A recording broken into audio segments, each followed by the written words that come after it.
বাংলাদেশের মুসলমানের দেশে, টুপিওয়ালাদের দেশে, আল্লাহওয়ালাদের দেশে, যেই দেশের মধ্যে সরকার মুসলমান, জনগণ মুসলমান, নামাজের আদানের সময় সংসদ ভবন বন্ধ থাকে, নামাজের সময় রাজনৈতিক বক্তব্য বন্ধ থাকে, যদি এরকম একজন ওমর থাকতো, আজকে বাংলার জমিনে আল্লাহর নবীর বিরুদ্ধে কথা বলে কেউ টিকতে পারতো না।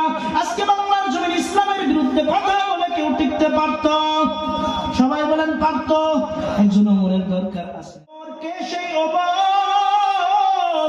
হযরত ওমর যখন কাফের ছিল, বেঈমান ছিল, হঠাৎ কাফের বেঈমানদের মধ্য থেকে সিদ্ধান্ত হলো মুহাম্মাদের মাথা আনতে হবে। বলেন না নাউযুবিল্লাহ। হযরত ওমর তরবারি নিয়ে দাঁড়ায় গেছে, আমি মুহাম্মাদের মাথা আনতে যাব। প্রতিমধ্যে ওমর যখন দৌড় মারছে, প্রতিমধ্যে একজন লোক ওমরকে ডাক দিয়া কয়, ওমর দাঁড়াও, কই যাও? হযরত ওমর ডাক দিয়া কয়, আমি মুহাম্মাদের মাথা আনতে যাই।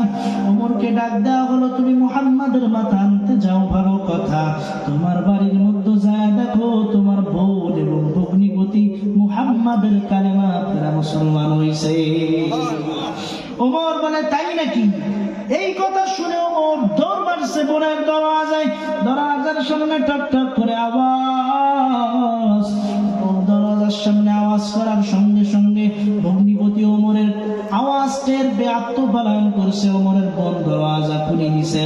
দরওয়াজা খুলে দেওয়ার পর ওমর ডাক দিয়া কয়, বোন তুমি কি মুহাম্মাদুর রাসূলুল্লাহর কালেমা পড়ে মুসলমান হইছো? বোন ডাক দিয়া কয়, হ্যাঁ। ওমর কয়, লা তুজার ইবাদত ছেড়ে মুহাম্মাদুর রাসূলুল্লাহর কালেমা কেন পড়ছো? এখনই ছেড়ে দাও। ওমরের বোনের জবাব কি ছিল? মুসলমান ভালো করে শোনো। ওমরের বোনের জবাব ছিল, ভাই গো, পেটে ব্যথার রোগী পেট ব্যথার ওষুধ খেয়েছে, পেটে ব্যথা ভালো হয়ে গেছে।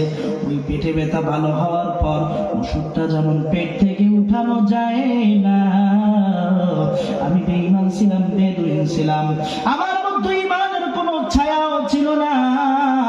আমার মধ্যে ঈমানের ছায়া না থাকার কারণে কালেমা নামক ওষুধ আমি খেয়েছি। বলেন না আল্লাহু আকবার। কালেমা নামক ওষুধ খেয়েছি, আমার পেট থেকে বের হবে না। তুমি যদি আজ আমাকে মারতে মারতে মেরে ফেলো, তবু আমি মুহাম্মাদের কালেমা ছাড়ব না। চিৎকার মেরে বলেন আল্লাহু আকবার। হযরত ওমর তরবারির উল্টা পিঠ দিয়ে বোনের শুধু শরীরে আঘাত, বোনের শরীরে আঘাত করতেছে। আর বোন ডাক দিয়া কয়, ভাই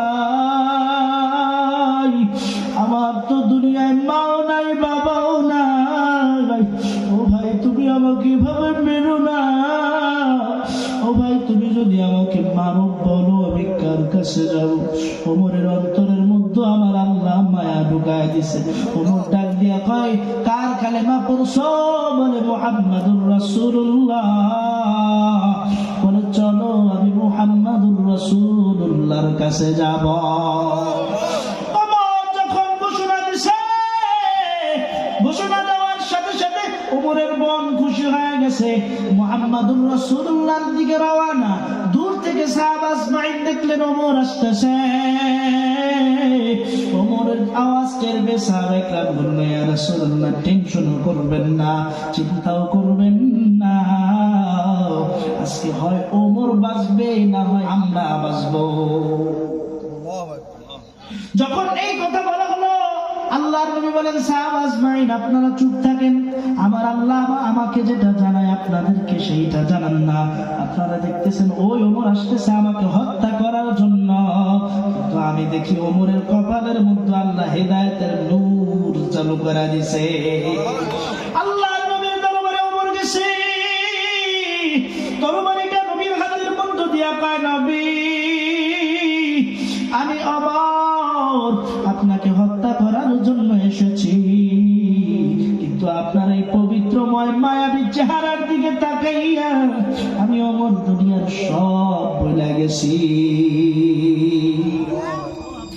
ইয়া রাসূলুল্লাহ, এই যে তরবারি নেন, আমার তর থেকে মাথাটা আপনি আলাদা করে দেন।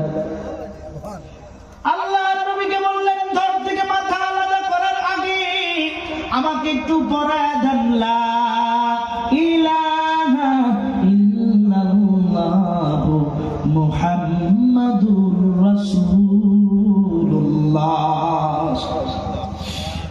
ওমর কালেমাটা পড়ছে, আবার হুজুরকে বলে হুজুর এবার তরবারিটা দেন। তরবারি হুজুর বলে কেন? দেন না।